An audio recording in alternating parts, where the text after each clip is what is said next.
नमस्कार, अपना उत्तर प्रदेश लेकर मैं हूं आपके साथ संदीप निरंजन। सरकार बुलेटिन की शुरुआत करेंगे इस वक्त की बड़ी खबर से। लखीमपुर खीरी से आ रही है। सीएम योगी की जनसभा में बड़ा हादसा टला, तो ये बड़ी खबर आपको लखीमपुर खीरी से बता रहे हैं। सीएम की सुरक्षा पर भी उठे सवाल। जनसभा स्थल पर तेज हवा से गिरा पंडाल। जीआईसी ग्राउंड में लगाया गया था पंडाल। सीएम ने भी तय समय से पहले खत्म किया कार्यक्रम। जिला प्रशासन की लापरवाही के चलते हुई घटना। सीएम के कार्यक्रम में लगे पंडाल के मानकों पर भी सवाल। 3 दिनों से सभा की तैयारी में जुटे थे जिले के अधिकारी।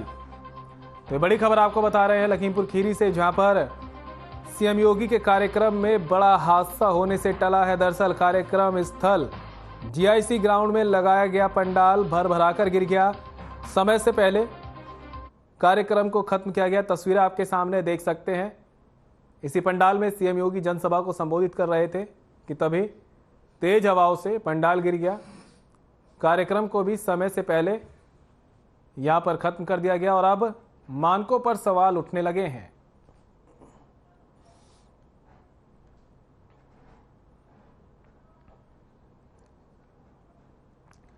लखीमपुर खीरी की आपको तस्वीरें दिखा रहे हैं, जहां पर सीएम की जनसभा में ये पंडाल अचानक से हवा से भरभराकर गिर गया। सीएम की सुरक्षा पर अब सवाल उठे हैं और जो टेंट लगाया गया था उसकी मानकों पर भी सवाल उठने लगे हैं।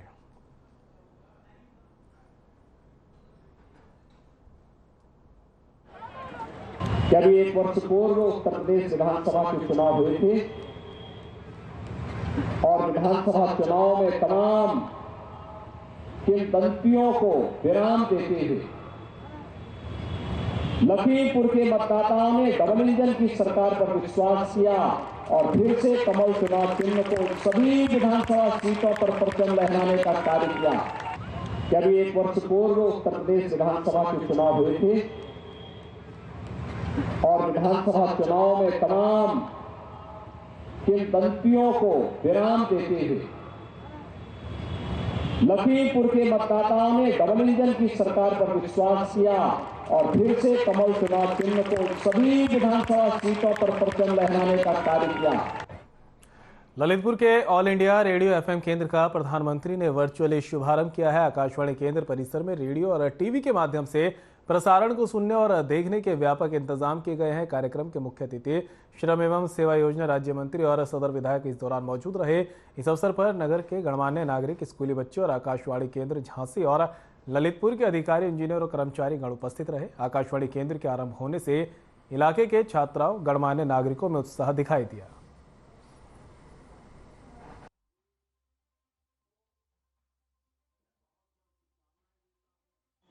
बहुत बधाई देता हूं, धन्यवाद।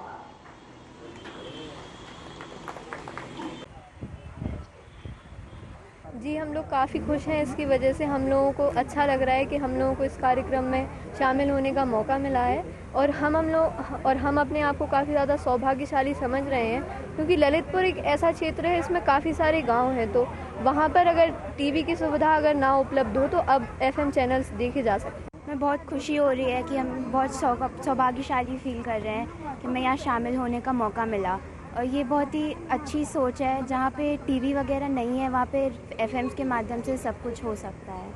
मैं न्यूज़ मिल सकती है, गाने वगैरह सब।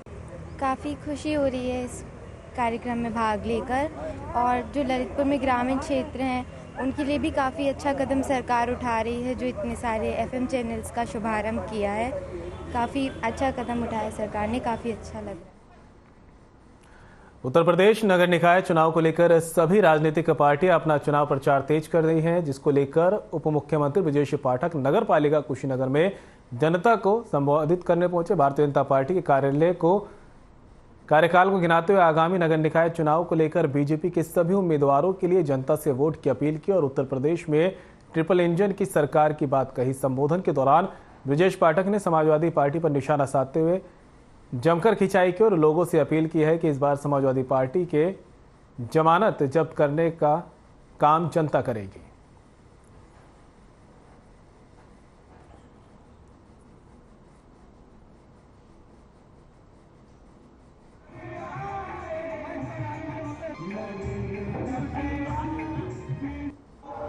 चाहे कोयला घोटाला हो, चाहे कॉमनवेल्थ खेलों में घोटाला हो, चाहे सेना के बने भवनों में घोटाला हो, घोटाले की दर पर उठती चली जा रही थी।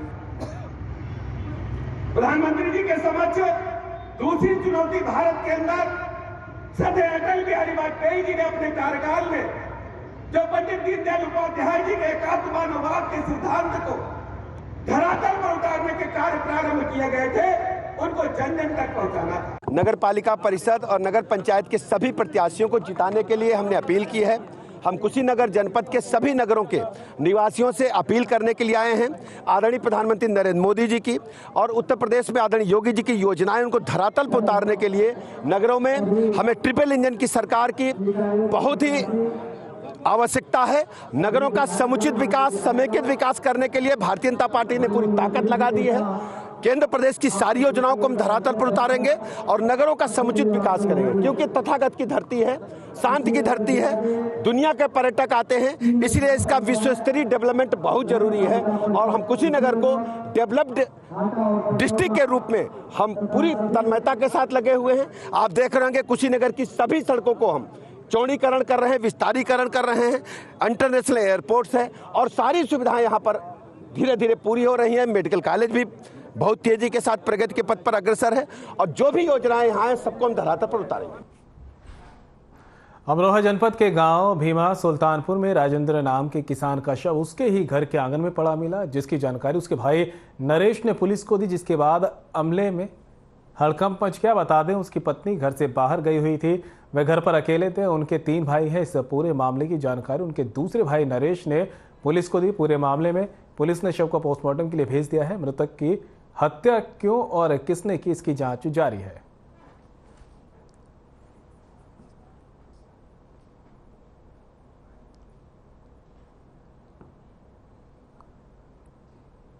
ये आदमपुर का गांव है, भीमा सुल्तानपुर। यहाँ पे एक राजेंद्र व्यक्ति हैं जो यहाँ के निवासी हैं और इनका डेड बॉडी इन्हीं के घर के कंपाउंड में गड़ी हुई पाई गई थी। सूचना इनके भाई नरेश द्वारा दी गई, जिस पे पुलिस यहाँ पे आई है और सारी कार्रवाई, विधिक कार्रवाई को सुनिश्चित किया जा रहा है, जिसमें डेड बॉडी को पीएम के लिए भेजा जा रहा है। और जो घर का हाल देखने में पता चला है कि ये 3 भाई राजेंद्र, नरेश और केशव, ये 3 लोग रहते थे। इनकी वाइफ बाहर गई हुई थी और इसमें मर्डर यहीं घर में हुआ प्रतीत हो रहा है, क्योंकि ब्लड के स्पॉट्स मिले हैं।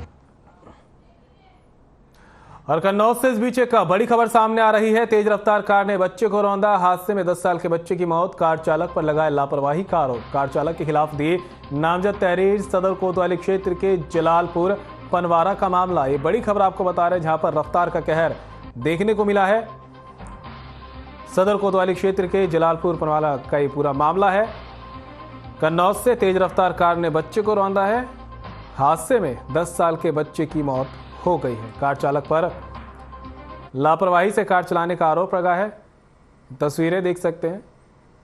पूरे क्षेत्र में इस वारदात के बाद मातम पसर गया है। कन्नौज की खबर, जहां पर रफ्तार का कहर देखने को मिला और तेज रफ्तार कार ने एक 10 साल के मासूम की जान ले ली।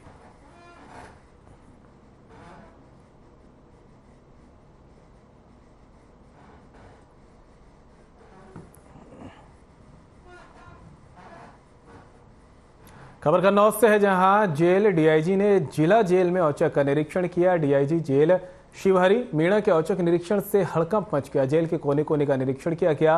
व्यवस्थाएं दुरुस्त देखकर डीआईजी ने प्रशंसा की। वहीं महिला बंदियों के लिए वोकेशनल प्रोग्राम चलाने के निर्देश दिए गए।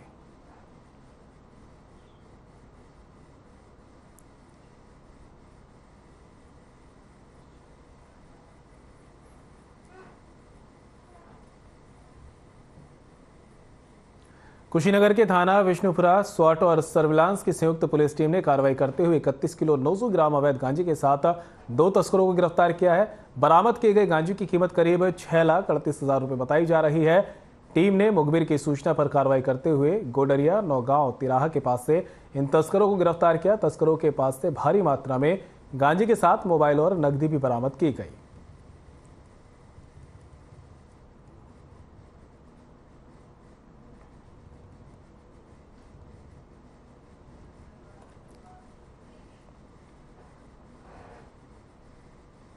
और लखनऊ से इस बीच एक बड़ी खबर सामने आ रही है। पुलिस के हत्थे चढ़े लग्जरी कार चोर सर्विलांस टीम की मदद से दबोचे गए 2 शातिर चोर। शातिर चोरों के पास से 8 कार हुई बरामद। डीसीपी पूर्वी ने मीडिया से बात कर दी जानकारी। तो बड़ी खबर लखनऊ से आपको बता रहे हैं, जहां पर पुलिस के हत्थे लग्जरी कार चोर चढ़े हैं, सर्विलांस टीम की मदद से दबोचे गए हैं और शातिर चोरों के पास से 8 कार बरामद की गई है। डीसीपी पूर्व ने मीडिया के साथ ये जानकारी साझा की। तो लखनऊ की खबर है, आपको बता रहे हैं, जहां पर पुलिस के हत्थे लग्जरी कार चोर चढ़े हैं और जिसकी जानकारी पुलिस के आला अधिकारियों ने दी है। बताया जा रहा है कि लग्जरी कारों की चोरी करते थे, जिनके पास से 8 कारें बरामद की गई हैं।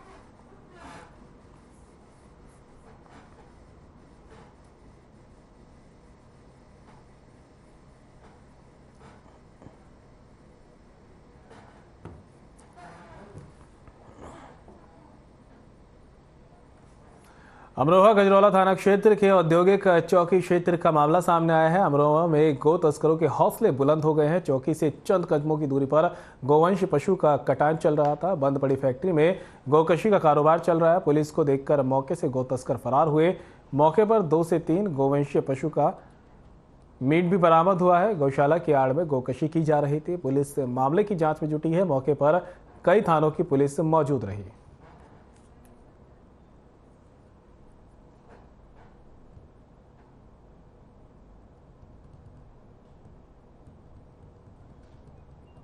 इतने हम लोग आए, हम 3-4 लोग इतने पहुंच पाए थे। इतने पता चला कि उन लोगों ने अंदर जाके देखा तो कुछ लोग भाग गए, अपने हथियार भी छोड़ के चले गए। आप लोगों ने देखा होगा, तो वो लोग अपने हथियार भी छोड़ के चले गए। और अंदर जब हम पहुंचे तो वहाँ अंदर गाय का मीट पड़ा था, काफ़ी सारा सींग सारी चीज़ें थी। मैंने सचिव साहब को फ़ोन किया, हालांकि मुझसे पहले उन्हें किसी ने संज्ञान में बात डाल दी थी। प्रशासन भी तुरंत पहुँचा। फिर पीछे गए, पीछे ढूंढा तो गाय का जो बाकी बचा हुआ मीट था गाय का, पीछे उन्होंने किसी कट्टे में भर के रखा हुआ था।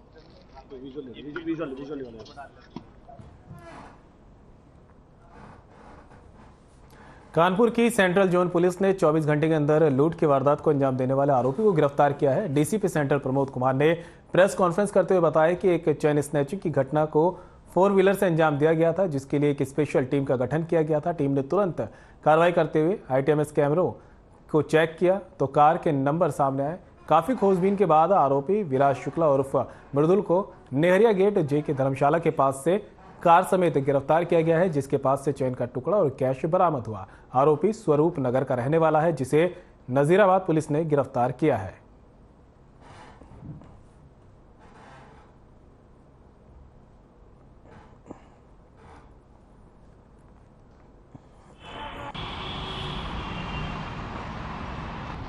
ये 26 तारीख को एक चैन स्नैचिंग की घटना अर्ली मॉर्निंग में हुई थी, जिसमें एक महिला जिनका नाम स्वाति था, उनके जब वो मॉर्निंग वॉक के आसपास जा रही थी तो एक गाड़ी के द्वारा एक व्यक्ति के ने उनकी चेन खींचने का प्रयास किया था, जिनको उनको चोट भी लगी थी। तत्काल ही पुलिस वहाँ पहुंची थी, उनका मुकदमा दर्ज किया गया था। क्योंकि घटना काफ़ी महत्वपूर्ण थी तो हमने इसमें अपने जोन की टीम भी और जो सेंट्रल जो हमारी जो स्वाट टीम है एसओजी की, जो मनीष एडिशनल डीसीपी, उनके नेतृत्व में भी टीमें लगाई गई थी।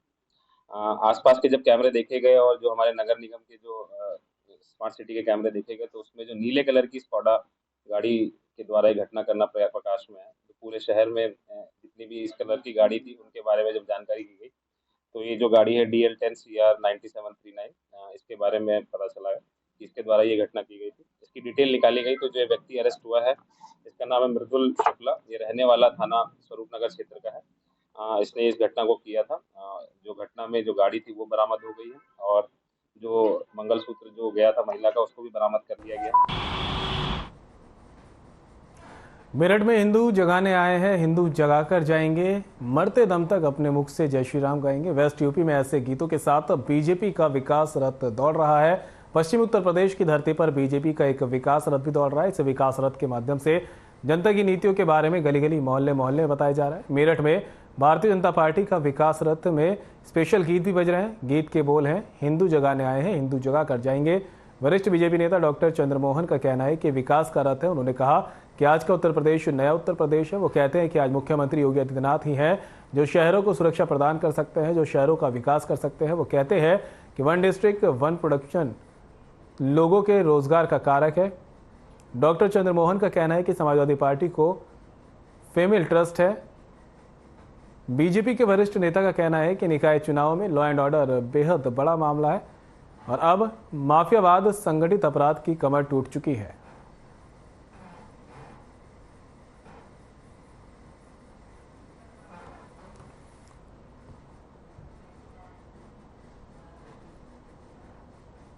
मेरठ में सांसद राजेंद्र अग्रवाल ने पीएम मोदी के मन की बात कार्यक्रम को लेकर प्रेस कॉन्फ्रेंस की है। राजेंद्र अग्रवाल ने मन की बात के 100वें संस्करण को लेकर कहा कि जनपद में 150 से ज्यादा जगह पर कार्यक्रम सुना जाएगा। बड़ी स्क्रीन पर पीएम मोदी के मन की बात का कार्यक्रम देखा जाएगा। 100वें संस्करण के दौरान 100 रुपए के सिक्के की भी शुरुआत की जाएगी।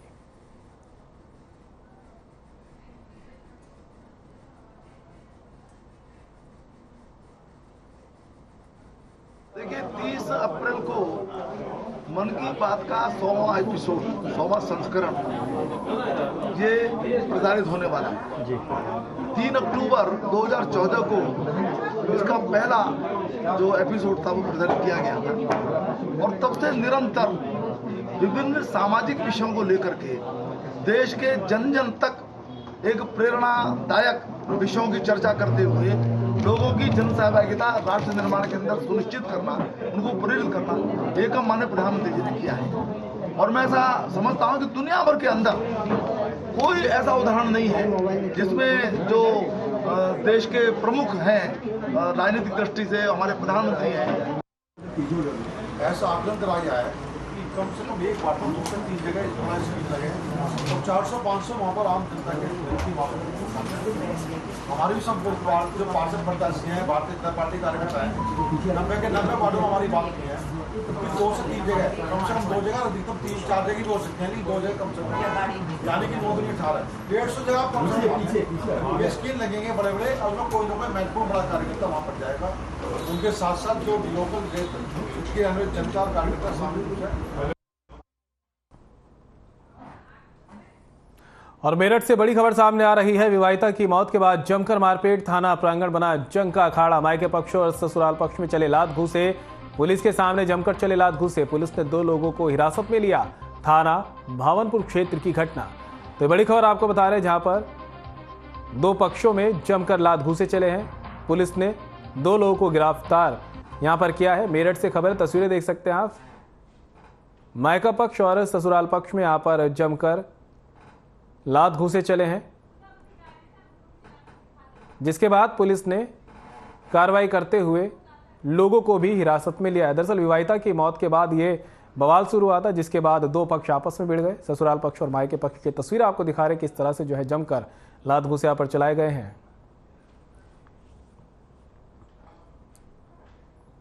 मेरठ में ऊर्जा राज्य मंत्री डॉक्टर सोमेंद्र तोमर ने रुद्र इंस्टीट्यूट ऑफ टेक्नोलॉजी में छात्रों के उत्पीड़न की खबर सामने आई है। बताया जा रहा है कि अनुसूचित जनजाति के छात्रों का उत्पीड़न किया जा रहा है।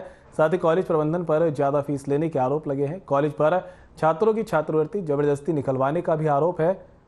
29 अप्रैल को होने वाले प्रैक्टिकल से भी उन्हें रोका गया है। प्रैक्टिकल के लिए 81,300 रुपये मांगे जा रहे हैं, जिसके बाद एसएसपी ऑफिस पहुंचे छात्रों ने प्रिंसिपल उर्मिला मोरल और चेयरमैन डॉक्टर सोमेंद्र तोमर पर अभद्र व्यवहार करने का आरोप लगाया है।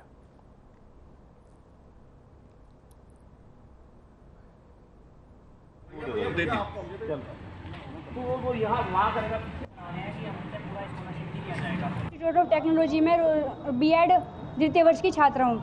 मेरा स्कॉलरशिप का मामला है। जितने में मेरी फीस तय हुई थी, एडमिशन तय हुआ था, उतनी मैंने अपनी कॉलेज में पूरी जमा कर दी है।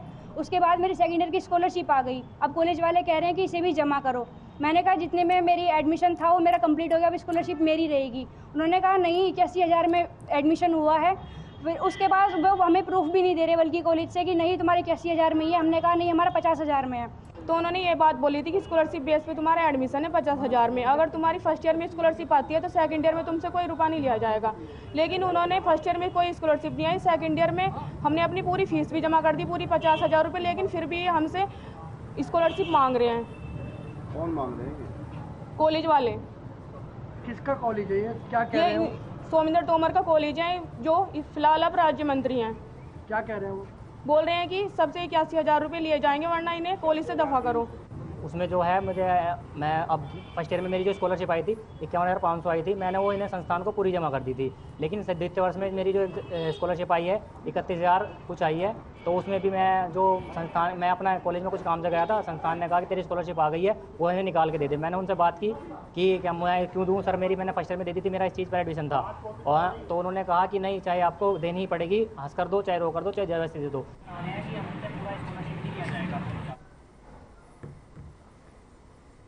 और मेरठ से बड़ी खबर सामने आ रही है। मामूली विवाद पर हुई मारपीट का लाइव वीडियो हुआ वायरल। गाड़ी खड़ी करने पर हुआ जानलेवा हमला। महिलाओं ने अभद्रता छेड़छाड़ का लगाया आरोप। एसपी देहात में घटना की जांच के निर्देश दिए हैं। थाना जानी क्षेत्र के पेपला गांव का पूरा मामला है। तो बड़ी खबर आपको बता रहे हैं, जहां पर महिलाओं ने छेड़छाड़ के भी आरोप लगाए हैं।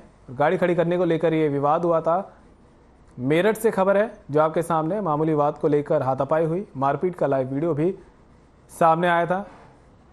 गाड़ी खड़ी करने को लेकर यह जानलेवा हमला हुआ था।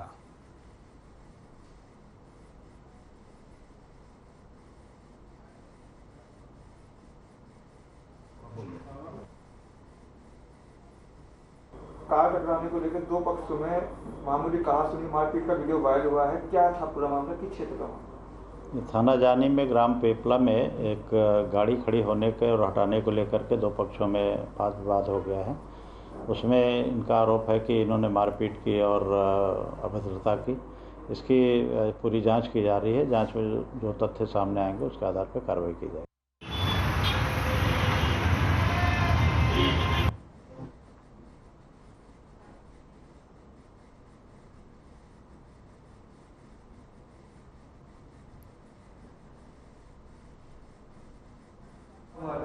जी हमारे रिश्तेदार आए थे और जी उनकी मतलब गाड़ी रोकी उन्होंने, तो उनके साइड मार दी। इस वजह से उनकी मारपीट हुई। हम छुटाने गए तो हमारी गैल भी मारपीट की है और जी हमारे कपड़े फाड़े हैं, छाती पे हाथ मारा हमारी। एक कहा कि मारपीट करने लगे, उल्टा सीधा बोले, चौड़े चमार बोले हमें। जी हमारे कुछ रिश्तेदार हमारे घर पर आए थे, हम सब घर पे थे। वो रास्ते में गाड़ी खड़ी कर रहे थे। एक जाट प्रधान जी आए, उन्होंने गाड़ी की साइड लगने से उन्होंने हमारे रिश्तेदार के साथ मारपीट की। फिर उन्होंने कहा कि तुम ऐसा क्यों कर रहे हो, तो उन्होंने अपने और भी साथी बुला के गाड़ी तोड़ दी, रिश्तेदार के साथ मारपीट करी। हमें बाद में पता लगा तो फिर उन्होंने हमारे साथ बदतमीजी की और मारपीट की। छोटे छोटाओं में मेरे कान की बाली हुई है। पीलीभीत में ऑटो चालक का कान काटकर अलग करने वाले आरोपी को पुलिस ने गिरफ्तार कर लिया है। पकड़े गए आरोपी को पुलिस ने जेल भेज दिया है। दरअसल मामला जनपद पीलीभीत के थाना बिलसंडा क्षेत्र के लिलहर गांव का है, जहां के रहने वाले एक ऑटो चालक की पत्नी सोनी देवी ने आरोप लगाया कि 25 अप्रैल को उसके पति उमाकांत ने गांव में रहने वाले महेश कुमार से खीरा खरीदा था। उधार खीरा न देने को लेकर दोनों की आपस में गाली गलौज और मारपीट होने लगी। आरोप है कि पीड़िता के पति उमाकांत का महेश पुत्र राम प्रेम ने कान काट लिया, जिससे कान उसके धड़ से अलग हो गया। पीड़िता की तहरीर पर पुलिस ने आरोपी महेश के खिलाफ मामला दर्ज कर उसे घर से गिरफ्तार कर लिया है।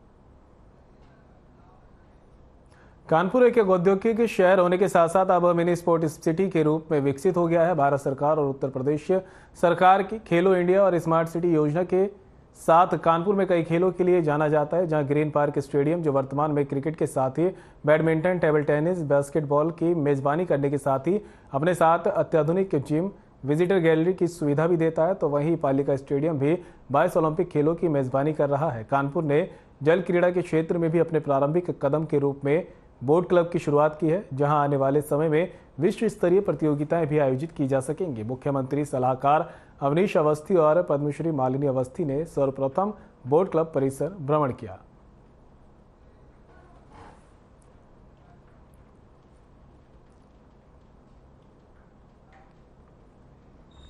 लखनऊ निकाय चुनाव में शांति व्यवस्था बनाए रखने को लेकर डीसीपी सेंट्रल अपर्णा रजत कौशिक ने हजरतगंज थाना क्षेत्र में फ्लैग मार्च निकाला। फ्लैग मार्च में एडीसीपी सेंट्रल, एसीपी, इंस्पेक्टर सहित बड़ी संख्या में पुलिसकर्मी और बीएसएफ जवानों ने फ्लैग मार्च निकाला। और मौजूद रहे। बड़ी संख्या में फ्लैग मार्च में महिला पुलिसकर्मी भी शामिल हुई और ड्रोन के जरिए क्षेत्र में सुरक्षा व्यवस्था पर नजर रखी गई। छतों को ड्रोन के जरिए चेक किया गया।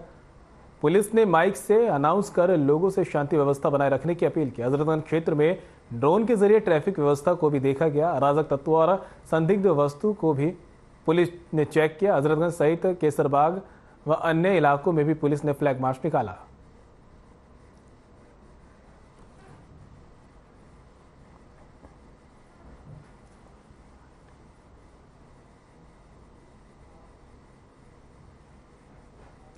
पीलीभीत में चेयरमैन पद के दावेदारों और सभासदों को चुनाव चिन्ह आवंटित किया गया है। वहीं प्रत्याशियों ने जनसंपर्क भी शुरू कर दिया। जनपद पीलीभीत में निर्वाचन अधिकारियों ने नगर पंचायत अध्यक्ष और सभासद पदों के दावेदारों के चुनाव चिन्ह आवंटित कर दिया है। बहुजन समाज पार्टी के प्रत्याशी अधिवक्ता रमेश चंद्र गुप्ता को हाथी का निशान, बीजेपी से नरेंद्र मोहन सक्सेना को कमल का फूल, निर्दलीय प्रत्याशी अटल सिंह जायसवाल को टेबल फैन, दिनेश कुमार गुप्ता उर्फ डीके गुप्ता को रिक्शा सहित प्रत्याशियों का अलग अलग चुनाव चिन्ह आवंटित किया गया।